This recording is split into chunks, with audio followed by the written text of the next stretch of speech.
Welcome to another Q&A. And I've got some great questions that came in on Facebook and Instagram. Jack wants to know how to get more protein. He doesn't like eggs or cottage cheese. Jack, what are you talking about? They're two of my favorite things. No, it doesn't matter. We've got you. Opinion on sauna blankets. I think this was JT on Facebook. We already chatted about this. And my friend Dee Dee asks, what are my thoughts on deli meats? And do I eat any? So before we dive into these, hi there. I'm Elizabeth from Happy, Healthy, and Hot, and I was born in 1966. I'm a double certified health and weight loss coach, author, content creator, and three-time finalist in the Maximum Cover Girl competition in my late 50s, competing with women mostly in their 20s and 30s, because it is time to tell a new story about aging. You can love your body and your life at any age, and I believe that women of all ages deserve to be seen, heard, and admired. And if you like my message here on YouTube, first of all, I have so many other platforms. I'm on Instagram, Facebook, TikTok, I dabble in TikTok, LTK, where I share my sexy, affordable fashion, my home workout stuff, all the things. Anyway, I'm also going to drop a link right here in the caption to my stand store where you can check out my free videos. I have a free poolside planks tutorial, another video, lose 5 pounds this month. I've got my books, my courses, and more on the way. So you can check out that link. Now let's dive into these questions. We're going to start with Jack.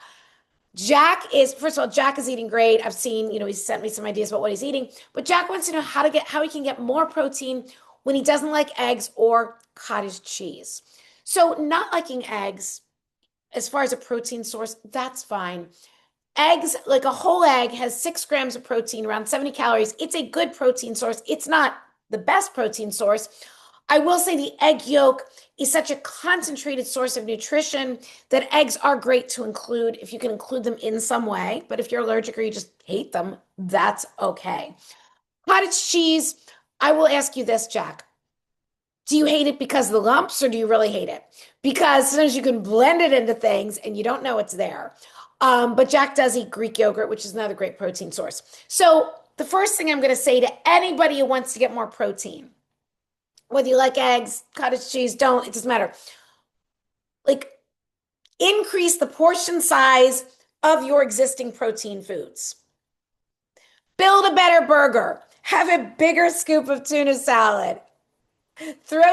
Just increase the portion size. Let's have a bigger salmon fillet. Have an extra piece of chicken. So I am a big believer in getting our protein from real food as much as possible. As an ancestral health coach, I know that our bodies are designed to eat real food, foods without ingredients lists.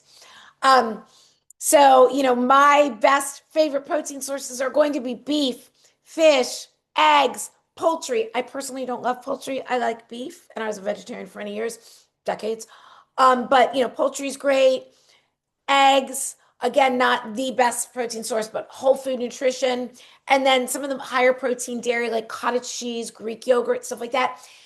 Build your meals around those things. Fill in with colorful fruits and veggies.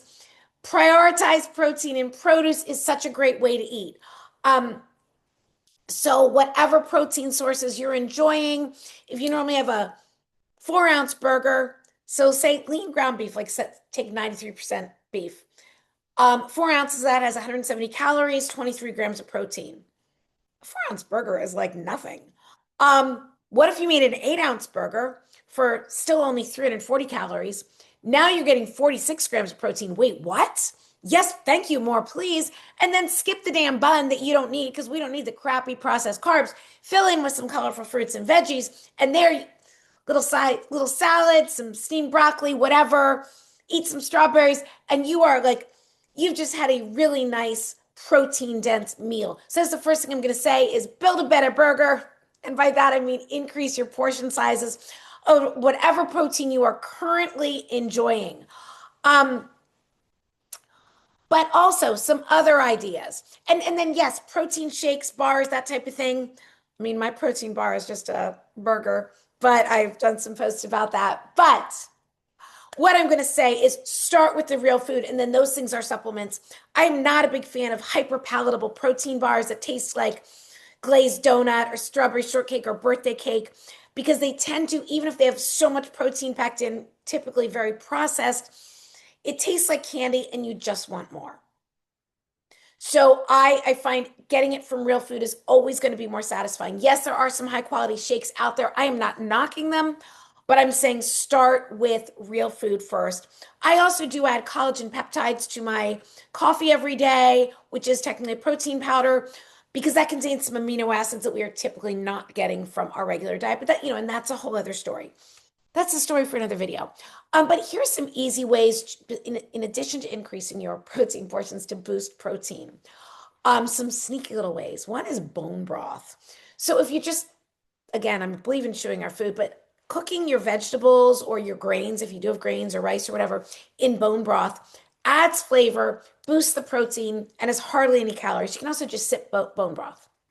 It's like a savory beverage. So there's an idea.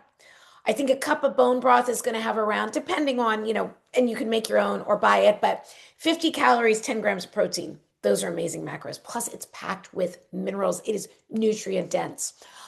Second of all, egg whites. Hear me out on this. I poo-pooed egg whites for a long time. I think egg white omelets are disgusting. I stand by that. If you like them, have at it. I think it's gross. Plus, I do believe in the whole egg nutrition. But the carton, the egg whites that come in a carton, they can be snuck into so many things. So if you do like eggs, you could add some extra egg whites to your scrambled eggs and boost the protein. And they don't, it's less like slimy that way. Sorry, that's what I think of them. You can also, the ones that come in the carton are pasteurized. So you can consume them raw. You can pour that into a shake to boost the protein. Even if you're making a protein shake from like whey or whatever, you could throw in some egg whites, or you could just throw it into a smoothie that you're making to boost the protein. You're not going to taste them. And they are very satiating. And finally, the cottage cheese. Jack, I know you don't like it, but I did say to Jack, if you're open to using it, you can blend that into shakes, not even need protein powder, and get an amazing high protein smoothie. So you could take, here's one that I've done that is so good.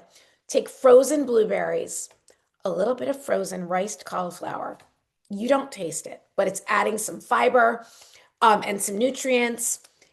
And then throw in some cottage cheese, a little sweetener if you like, a little liquid. It could honestly be water, coconut water. You don't need to add all types of milks and creamy stuff because that's typically going to increase the calories. Blend that on high until there are no cauliflower chunks or cottage cheese chunks because we do not want lumpy, chunky smoothies ever. No, thank you. And you will have a delicious, it tastes like cheesecake. And this is in my second cookbook, The Happy, Healthy, and Hot, or Happier, Healthier, and Hotter. So there you go, Jack, and anybody else who wants to get more protein. JT asked for my opinion on sauna blankets. I haven't tried them myself, but so I can't give you a personal opinion on using them, but I think that they sound like a great idea. So I have done some infrared saunas. I don't have one. I'd love to one day, but I have tried it. And they are known to have so many health benefits, but they're also very pricey and take up room. And it is something that I absolutely know that I will have in my home one day. But they are so many benefits. I mean, great for cardiovascular health, skin health, definitely help reduce toxins. There have been studies shown where they collected the sweat of people in an infrared sauna, and it contained way more like waste that's being released than sweat from people in a regular sauna or sweat from people who are just sweating. So, and I don't have the details. I read that years ago, but it definitely stuck with me. So the idea of a sauna blanket is something that's much more portable and also much less pricey that would have very similar benefits. So I love the idea. I haven't tried them personally. If anybody has, I'd love to hear from you. Hey, if there's anybody out there that makes sauna blankets and wants me to sample them, I will be happy to do it. So I've got a large audience, not here on YouTube so big, but on Instagram and Facebook, and I'd love to try one. But again, I always share my real opinion about stuff. And if I don't like something, I'm going to share that also. Okay, last, Dee Dee asked about my thoughts on deli meats and do I eat any? My thoughts on them are they're absolutely a good source of protein. There are some drawbacks. Do I eat any? Rarely. I'm just not a big deli meat person. So I'm more of make a burger, eat some leftover, make some tuna salad with Greek yogurt to boost the protein, throw in a hard-boiled egg. Um, or, eat my like leftovers. I can eat cold salmon out of the fridge, stuff like that. But so I just don't buy deli meat. I do think it tastes good. Like I do like it. And I don't really eat at places like Subway or in those places. Like I just Jimmy John's, like whatever. I just don't eat. I mean, I'm from Philly. I grew up on hoagies. Like, don't get me wrong. Um, this is a girl who loves some deli meat, but it's just not something that I eat much of now. But I'm not saying it's bad. Especially deli turkey, you get a lot of protein for not a lot of calories. That is great. You do tend to get more additives, a lot of added sodium, sometimes some preservatives. So I just like to have as little of that stuff in my body as possible, but I will be the first to grab deli meat over like a protein, like some processed crappy protein bar. So that's my thoughts on deli meat. Anyway, thank you for being here and drop any questions in the comments and have the most amazing day.